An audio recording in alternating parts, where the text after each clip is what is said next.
What's good, YouTube? Welcome back to my YouTube channel. Today I'll be reacting to Mr. Ballen.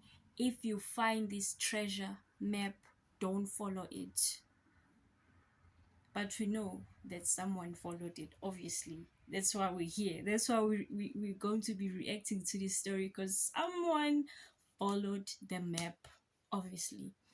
If you're new to this channel, please subscribe, like, comment, click on that notification bell, guys. I would really appreciate it. So without wasting any more time, let's jump right into the story. And I'm gonna post the link to the actual video so that if you want to actually check out the original video from Mr. Ballen, you can do that with the link that I'll post below. Let's start this video. In the middle of the desert in Arizona that's called the Superstition Mountains. And for decades, adventurers have been going into these mountains to try to find a secret treasure. But many of those adventurers have died trying to do this, and many more have come running out of those mountains claiming that unseen predators are lurking all around, stalking you as you move through these mountains. And so today's story is going to be about one of those adventurers who goes into the superstitions, and he comes face to face with something. But before we get into that story, if you're a fan of the strange, dark, and mysterious delivered in story format, then you've come to the right place because that's all we do, and we upload once a week. So, if that's of interest to you, the next time you're at the Like Button's house, please replace their favorite cologne with tuna juice. Also, please subscribe to our channel and turn on all notifications so you don't miss any of our weekly uploads. Okay, let's get into today's story.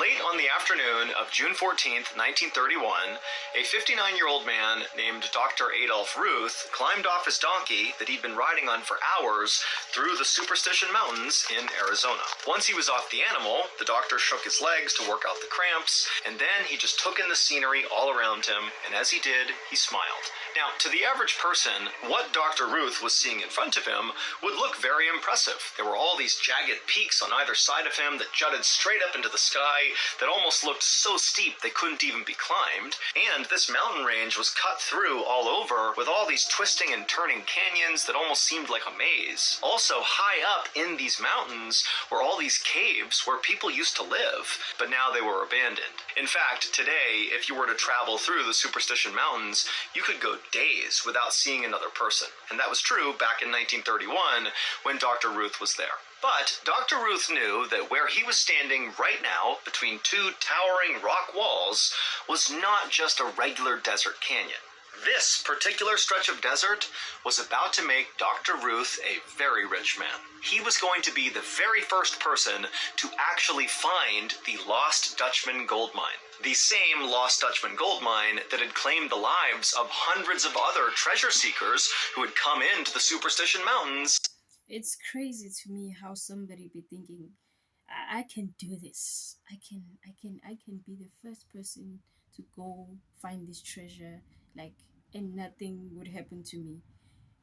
Even after you've heard so many stories that people got lost, they died, others came back and they said that there are predators stalking them or lurking in the shadows of this place, but you still going, you're still going, bro. That's crazy to me. That is, whew, can never be me. And not come out again. But Dr. Ruth knew he had a special advantage that nobody else who had come out here looking had had.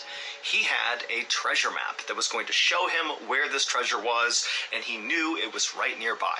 And without even thinking, he reached into his pack that was slung over his shoulder, and he felt the edges of the treasure map, which was folded up and tucked inside of his notebook. But as Dr. Ruth was daydreaming about finding this treasure, he heard someone grunt from behind him. And suddenly Dr. Ruth pulled his hand out of his pack and he whipped his head around and he looked at the two cowboy guides who had brought him out here, and Dr. Ruth just said, "What?" In Dr. Ruth's daily life, he was a retired veterinarian and a government employee who worked in Washington, D.C. He was a small guy with glasses and he walked with a limp, and he knew these two cowboy guides of his just thought he was some frail old man, and this deeply offended Dr. Ruth. And so, because the doctor totally resented these cowboys, he had told them that, yes, I need your help getting me to a particular spot in the desert, but once I get there, you guys are done. You can leave, I'll pay you, and you can just go away, I'll be fine on my own. And as it happened, they had reached this particular spot, and now Dr. Ruth is looking at these guys like, all right, let's go, get out of here, you don't need to be here anymore. But the cowboys, now that they were at this spot where they're supposed to go back home, they kind of hesitated before they left, because they looked at Dr. Ruth, and they did think he was kind of a frail old man, and they knew all about how all these people had died going into this canyon to look for this treasure. And so the cowboy who had kind of cleared his throat and made a noise to get Dr. Ruth to turn around, he chimed in and said, "You know, doctor, I don't know if this is a good idea for you to go in there on your own." And Dr. Ruth, again, is super offended, and he just says to the cowboy, "I'm fine, just go. I'm gonna set up camp, I'm good, get out of here." And then Dr. Ruth pulled out his wallet, he handed some money to the cowboys took the money, they looked at each other and just kind of shrugged, and then the cowboys turned around and began galloping away. And as they did, Dr. Ruth was standing there feeling kind of proud of himself for getting rid of these guys. But as they kind of faded into the distance, Dr. Ruth turned back around and he looked out at the landscape, and suddenly, now that he was actually all alone, a lot of his bravery was now gone. Now he was feeling maybe a little apprehensive. But Dr. Ruth reminded himself that he knew what he was doing. He was not a frail old man, despite the way he looked. He could handle himself, and he certainly knew this area well. He had a map, he'd be in and out, he would get that treasure, and then he'd be rich and famous. And so, with that in mind, Dr. Ruth grabbed his things off the ground, he hopped back on his donkey, and he began slowly marching his way deeper into the canyon. A little while later, as the sun was starting to set, Dr. Ruth decided it was time to stop, and so he stopped his donkey, he hopped off, he found a clearing by the side of the trail, and he began setting up his campsite. And then finally, once the canvas tent was all set up and his campsite was good to go, Dr. Ruth started a small fire, and then he rolled a small boulder in front of the fire, and he sat down on it, and then he reached into his pack, and he pulled out that notebook, and from inside the notebook, he pulled out the old fragile treasure map. Dr. Ruth's son had acquired this treasure map from a man in Mexico, and this man in Mexico apparently got it from a family that used to do mining in the Superstition Mountains, and they had drawn out this map before apparently they were all massacred inside of the Superstitions, but somehow or another, their map they had drawn about where they thought this treasure was had survived, and so Dr. Ruth's son had gotten this map and given it to Dr. Ruth. And so Dr. Ruth held the map up and he stared at it for a second, and as he did, he couldn't help but be drawn to this huge rock formation way off in the distance. So not on the map, but actually in real life, basically far down the canyon, there was just this massive rock formation, and for a second, Dr. Ruth was looking at it thinking it kind of looked like a huge oversized gravestone, and in a way it kind of freaked him out. But he looked back at the map and he realized there actually was a drawing on this map that clearly represented this big rock formation. And on the map, it had an arrow pointing to this little drawing, and it said this thing, this big rock formation, was called Weaver's Needle. And according to the map, apparently the treasure was right near Weaver's Needle. And so Dr. Ruth was like, great, tomorrow I'll head straight for Weaver's Needle, I'll find the treasure, and I'll be rich and famous. And on that note, Dr. Ruth folded the map up, he tucked it back into his notebook, put it back in his pack, and then he took his beans and meat off the fire and he began to eat, and as he did, he whistled periodically to fill the silence that was filling the entire canyon.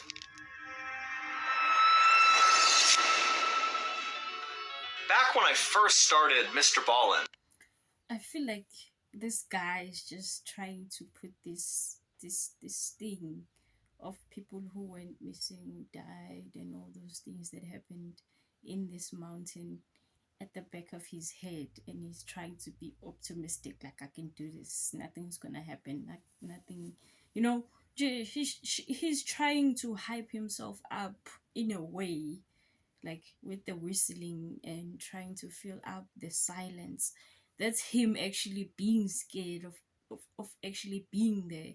It's crazy to me to be doing something like this and you're gonna be camping outside and you're alone, you're all alone. Why would you go alone? It is just crazy, it's insane.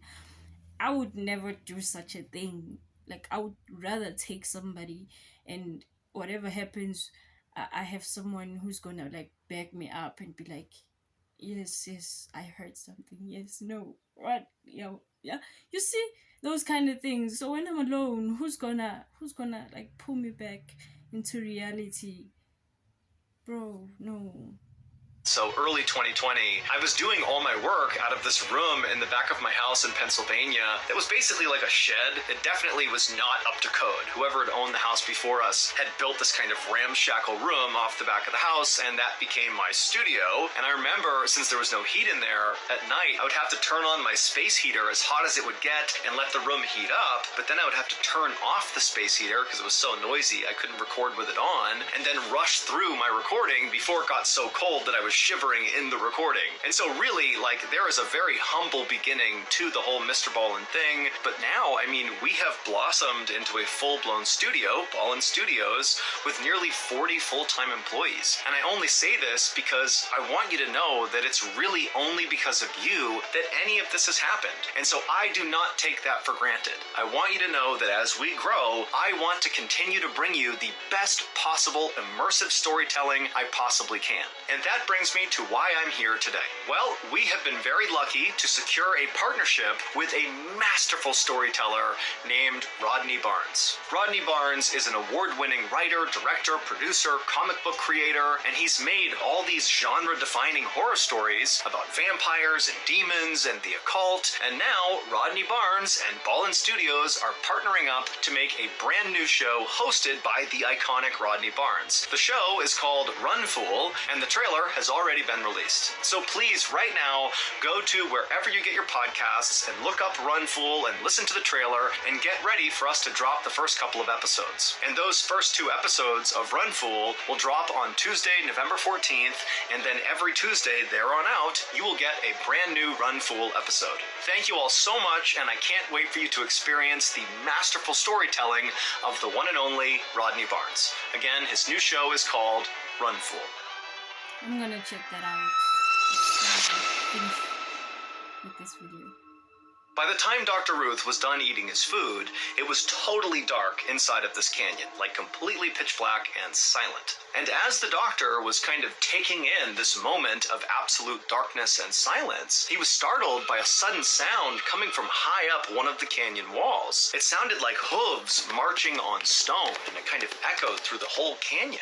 And for a second, Dr. Ruth felt relieved, even though he had been adamant, especially to the 2 cowboy guides, that he wanted to go into this canyon by himself. Now that he was here by himself, and it's so dark and quiet and kind of spooky, he was glad to hear hooves because it meant that must be a person riding a horse, and so I'm not alone anymore. But when Dr. Ruth called out and said, "Who's there?"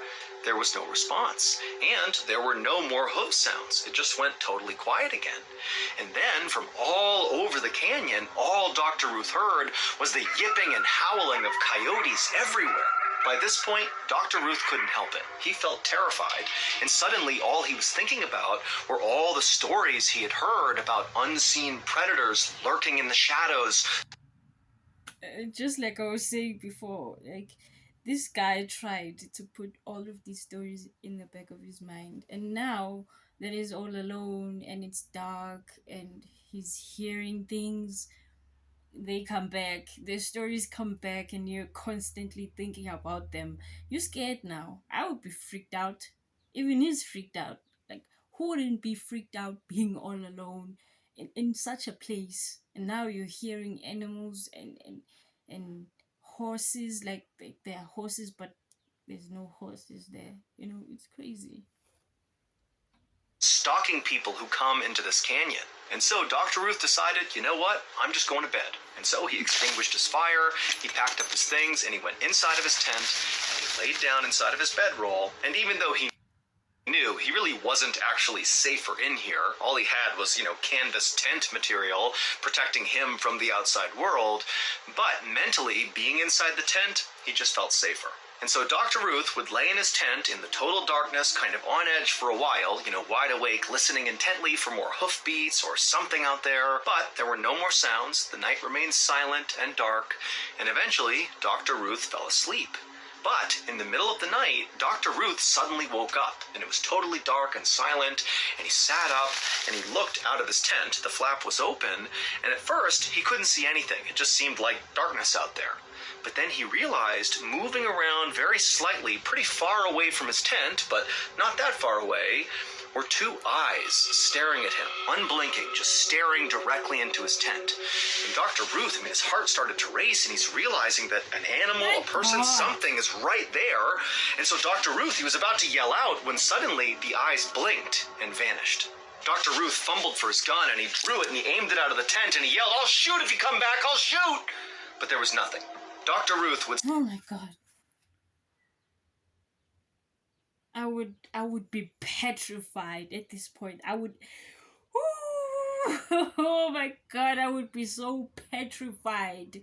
Seeing eyes, bro, like actual eyes. I don't know whose eyes are those, but why are they just looking at me like in the middle of the night? It's dark. I would be so petrified, so scared. Like, I'd probably... I don't know what I would do, but it would be a lot. Stay awake for at least a couple more hours, just anxiously staring out of his tent, wondering if this thing, this person, whatever it was nearby, but he never saw the eyes again, and there were no more sounds outside, and so eventually Dr. Ruth did lay back down inside of his bedroll, and he went to sleep. When he woke up in the morning, Dr. Ruth immediately went outside and began walking out in the direction where he saw those eyes to see if he could find some tracks on the ground. In his head, he was hoping he would find a bunch of coyote tracks, and that would explain, what these eyes were, even though in the back of his head... Now he needs a logical explanation, a logical reason for those eyes. Like he wants them to be of something that he could recognize. Okay, this is it, a logical explanation, so that it eases his mind of what he actually saw. He's really scared at this point. He's petrified, no doubt. He's thinking, that didn't look like a coyote. And so as Dr. Ruth began walking in that direction, he did begin to see loads of coyote tracks all over the place. And so he's thinking, there it is. It was a coyote. My brain's just playing tricks on me. But he got maybe 15 or 20 feet away from his tent, and he noticed there was another set of tracks that were not coyote tracks. They were human tracks, or what appeared to be human tracks, like barefoot feet tracks, except the size of them were really small, like a child's foot. Now, Dr. Ruth was a really small guy and wore a men's size 6, so he had very small feet. And for a second, Dr. Ruth thought, maybe these are my footprints. But he was like, I wasn't over here, and I wasn't walking around barefoot. So whose tracks were these? And then, making it worse, Dr. Ruth noticed these little prints, these little human-looking prints. They walked all the way over to the side of his tent, and they appeared to circle his tent over and over again. But then the prints didn't wander off and disappear. It's almost like the prints just continued in a circle, and then whatever this was making the prints just stopped where it was and vanished. At this point, Dr. Ruth was terrified, and he decided, let's just go towards Weaver's Needle, let's find this treasure, and get out of here. And so he rushed back to his tent, he gathered up his things, he hopped back on his donkey, and he began heading towards Weaver's Needle, the thing that looked like a big gravestone. It's the fact that he's still going. He's still, going forward with this. My God, dude, just go back. Just head back. Why would you witness something that you can't even explain, but you're still going forward? Bro, what? After riding for a couple of hours, Dr. Ruth was close enough to this huge formation that he was actually inside of the shadow cast by this Weaver's Needle. And when Dr. Ruth consulted his map, he saw that where the treasure was supposedly located was actually within the shadow of Weaver's Needle. And so he knew he was close. And so Dr. Ruth continued following the map as best he could. He turned this corner behind a rock formation, and then right up ahead, he saw this big wall of cactus cacti that all had these axe heads lodged into their flesh, like someone had taken an axe and smacked the axe head in and then broken off the handle, but like dozens of times. And so Dr. Ruth stopped and he's looking at these cacti, and then he looked at the map and he realized on the map was actually a drawing that kind of resembled these cacti with the axe heads in them. And so he's thinking, oh my goodness, this map is accurate. I found another landmark. I must be near the treasure. And so now all he had to do was kind of back up and orient this cacti with the axe heads in it with Weaver's needle and its shadow. And if he could just orient it correctly, he would know exactly where to go. And after backing up and moving the map around a couple of times, he finally had it totally oriented, and he realized there was a path straight up ahead that would go right to the base of Weaver's needle, and he thought, that's it. That's where I dig. There's the treasure. And so feeling excited, Dr. Ruth hopped off the donkey, he grabbed his pickaxe, and he began moving in the direction of where he was going to dig. But before he got there, he heard something behind him. He turned to look, but by the time he saw whatever was behind him, it was already too late. An explosion rang out, and then everything went dark. 10 days later, those two cowboy guides who had brought Dr. Ruth into the Superstition Mountains, they came back out to check on him, to make sure he was okay. And they found his campsite, and it was abandoned. And they searched the entire area, all the way down to Weaver's Needle and back, and there was no trace of Dr. Ruth. Over the next 45 days, a much larger search party was launched in this area to try to find Dr. Ruth, but at the end of those 45 days, there still was no sign of Dr. Ruth, and so the search was called off, and it was assumed that Dr. Ruth was dead. 3.5 months after that big search ended, so in December of 1931, another set of explorers were in the Superstition Mountains near Weaver's Needle, the big gravestone-looking rock formation, and they would discover a human skull on the ground. It was Dr. Ruth's skull, and it had 2 gaping holes in the side of it. A month after that, another set of explorers who were in the Superstition Mountains would find the rest of Dr. Ruth's skeleton located approximately 1 mile away from where his head had been found. But while the discovery of Dr. Ruth's body did provide some closure for his family, it actually only deepened the mystery of what the heck is going on in the Superstition Mountains. Because, one, despite the fact that Dr. Ruth's skull had been found with 2 holes in it, and the fact his skull was found 1 mile away from the rest of his skeleton, authorities who investigated his death quickly said Dr. Ruth died of natural causes, and they closed the case. And the second weird thing that only deepened the mystery was when they were searching Dr. Ruth's campsite, they would find his checkbook. And inside of his checkbook, there was all this writing that was clearly from Dr. Ruth, writing his checks. And then towards the back of this book, there was a relatively fresh-looking message, and the handwriting looked totally different than Dr. Ruth's handwriting, that just said, Veni, Vidi, Vici, which in Latin means I came, I saw, I conquered. Now, we don't know who wrote this message, but the running theory is whoever very likely killed Dr. Ruth wrote this note inside of his checkbook.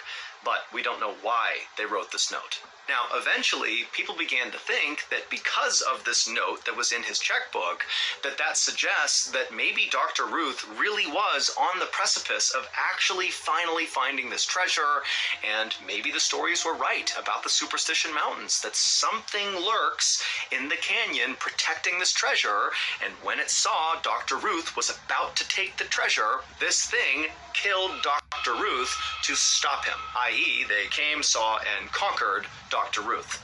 Also, adding to the strangeness of this entire story, in 1945, so 13 years after Dr. Ruth's skeleton was discovered, an adventurer named Barry Storm published a book about his journey to try to figure out what actually happened to Dr. Ruth. And he would say in this book that when he went into the Superstition Mountains, somebody started firing a gun at him from off in the distance, and after taking cover and looking, he couldn't see anybody. And then when he began taking steps farther into the canyon to continue to explore, the shots rang out again. And so Barry Storm ultimately fled the Superstition Mountains, and he would tell people that whoever was out there shooting at him, it seemed like they were shooting warning shots at him. Like, if you come any closer, I'll kill you. To this day, no one has ever actually found any hidden treasure in the Superstition Mountains, but about 9,000 people will go out there looking for the treasure every year.